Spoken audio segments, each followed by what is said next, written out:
Hey everyone, it's Rachel back with you. I hope y'all are having an absolutely amazing week. I hope y'all are ready for the holidays that are coming up. But more importantly, it's Thursday and it's during football season. So we've got some games to cover.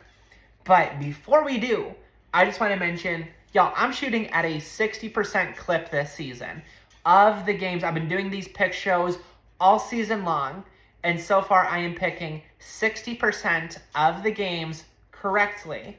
Now, that means we're coming into week 15. I've got week 15, 16, 17, and 18.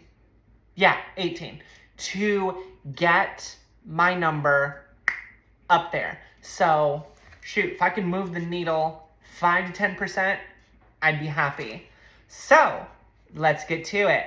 So the Thursday night football game, tonight's game, is the San Francisco 49ers versus the Seattle Seahawks. Now, the 49ers are down to their third string quarterback in Brock Purdy.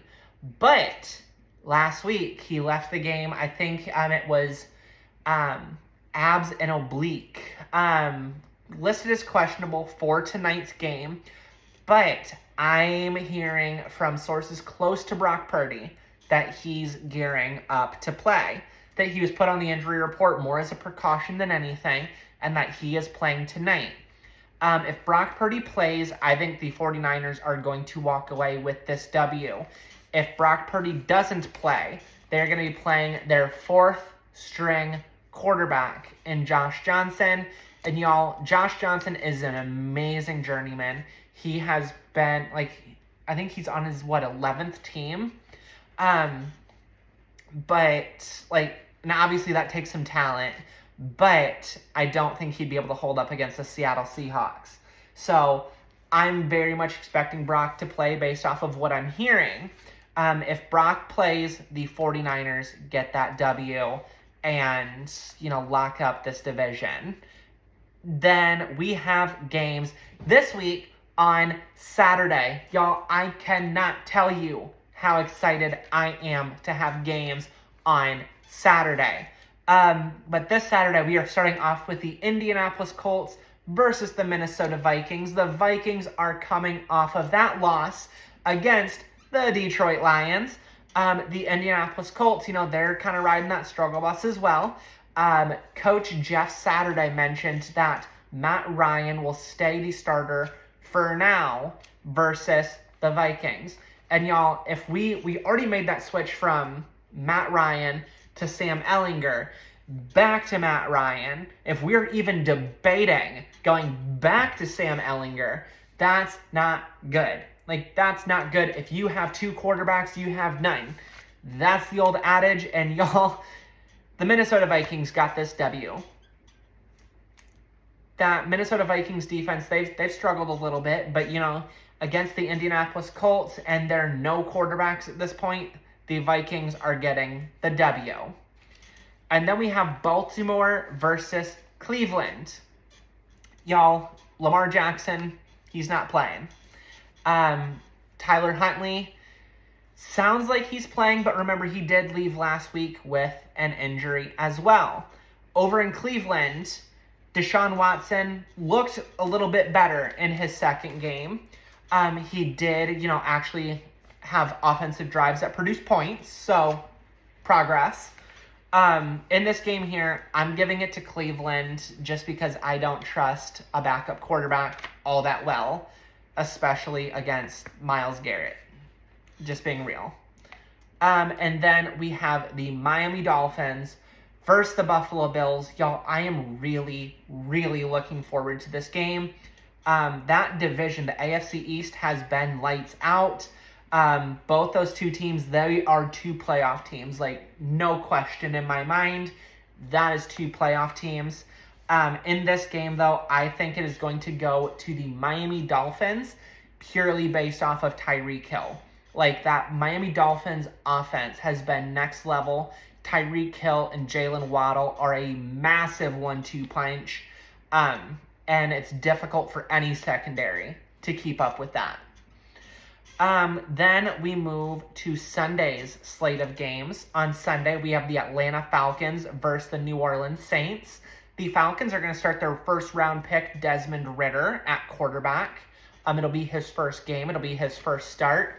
But from what I'm understanding, after hearing that news, Marcus Mariota literally is ghosting the team. He is gone from the facility. He is not coming back.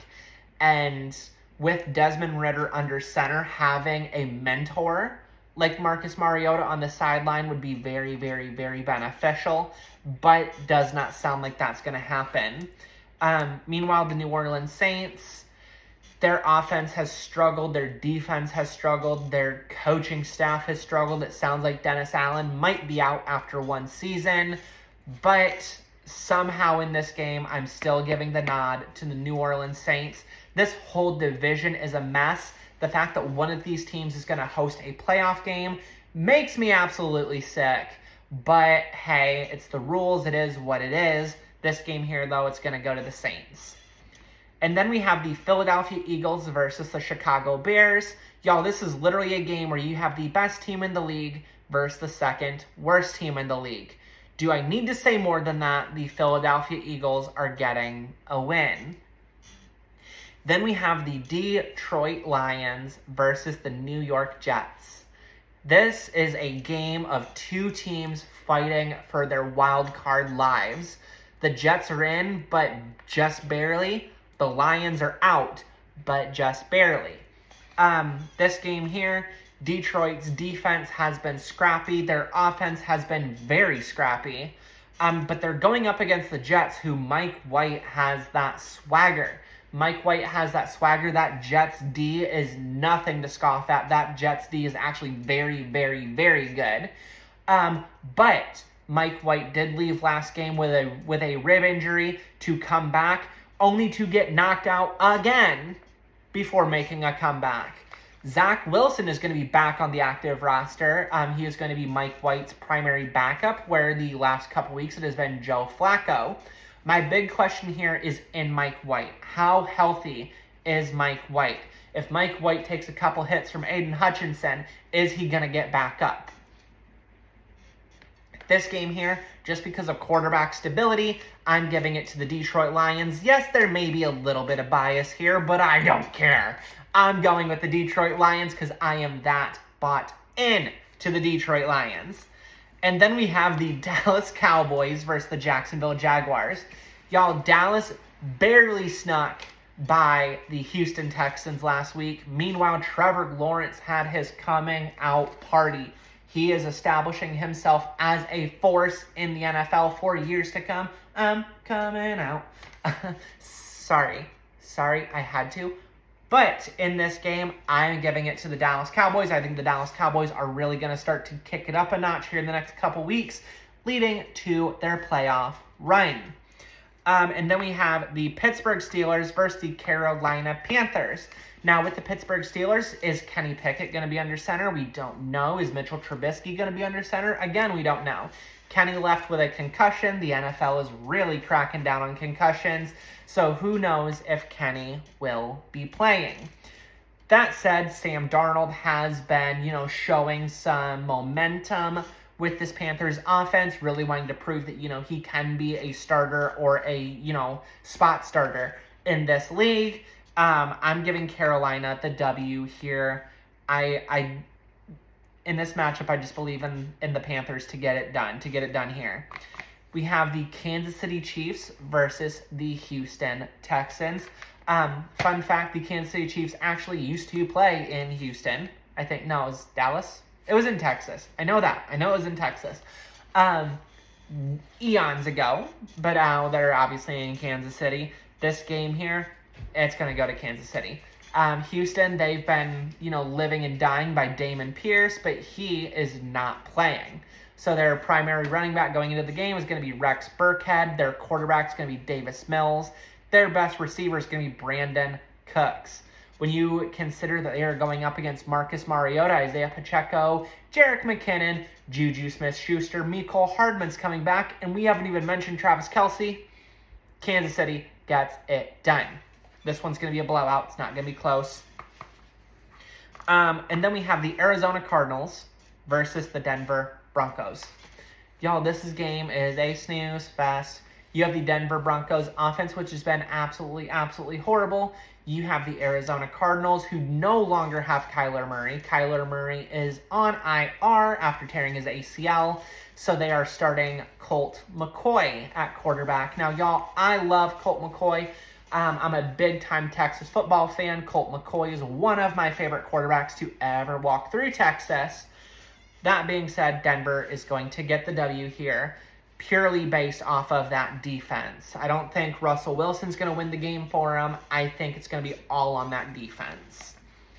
We have the New England Patriots versus the Vegas Raiders. Y'all, I'm really looking forward to this game because we are going to have Bill Belichick versus Josh McDaniels. We are gonna have, apprentice versus sensei. I don't know. The Patriots are best at taking away what you do best, right? That's how they won those rings in the Brady era, even though they didn't always have the best roster. They knew how to attack your strength and make it a weakness, make you have to overcome your strength getting taken away.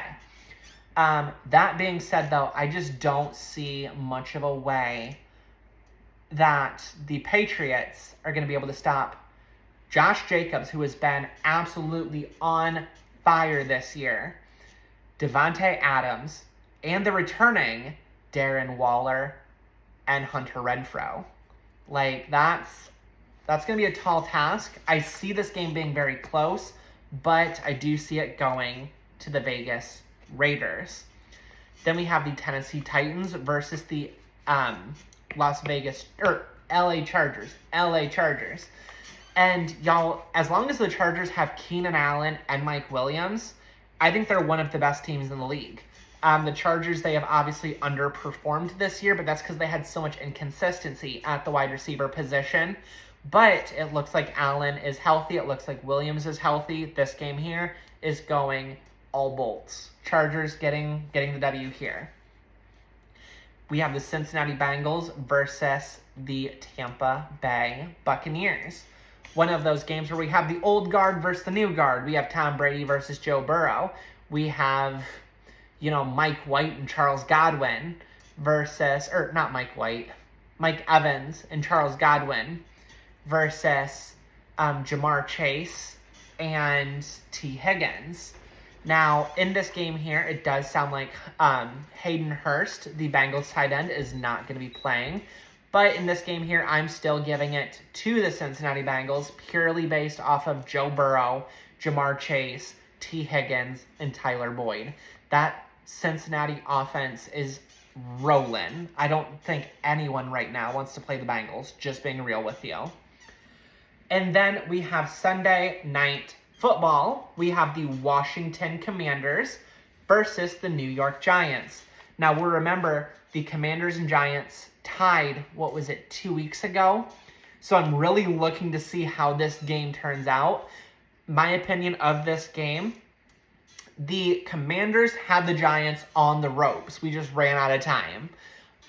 The Commanders are looking better as the season goes on. The Giants are looking worse as the season goes on. And I've talked about Saquon Barkley struggling. I've talked about the Giants wide receiving core kind of getting thinned out through injuries.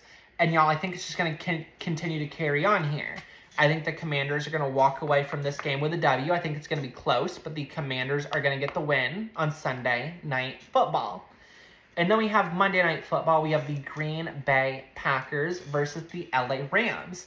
And y'all, how about that game that Baker Mayfield had on 36 hours with that playbook? Baker Mayfield looked like a absolute man against, I don't even remember who it was. I can't even recall who it was on Thursday Night Football. But Baker Mayfield looked absolutely amazing. And Sean McVay's offense, I'm really excited to see what Baker can do. Because I think Baker's talented. He just has to have the right system, the right team around him. Now, that being said, the Rams, it's no secret, they are very injured. Aaron Donald is injured. I'm not sure if Aaron Donald's going to be playing. Cooper Kupp is not going to be playing. Matt Stafford is not going to be playing. Obviously, otherwise Baker wouldn't be, in town. Meanwhile, Aaron Rodgers still has Aaron Jones. He still has that wily defense. Christian Watson is starting to, take off in that offense. Still has Alan Lazard. Still has his favorite tight end, Robert Tonyan. And at the end of the day, love him or hate him, I personally am not the biggest fan of the man. But Aaron Rodgers is a multiple time MVP. He's a Super Bowl MVP, so you got to give the man his due. That being said, in this game here, I think the Packers are going to walk away with a W. I do think it's going to be a very close game. I don't think Baker and McVay are going to go down without a fight. But I do think the Packers are going to win. I do think that first-round pick that the Lions have from the Rams is going to get a little bit better through this game. But yeah, that is my overall synopsis from Week 15. Y'all, I don't think I've ever had a pick show take 16 minutes, but here we are. That being said, let's have a great weekend of football. We have, like I said, we have Thursday, Saturday, Sunday, and Monday. We have 4 days of football to enjoy here, so let's make the best of it. Have fun holiday shopping if you're still out doing that, and I will talk to you next week. All right, my friends, love you. Bye.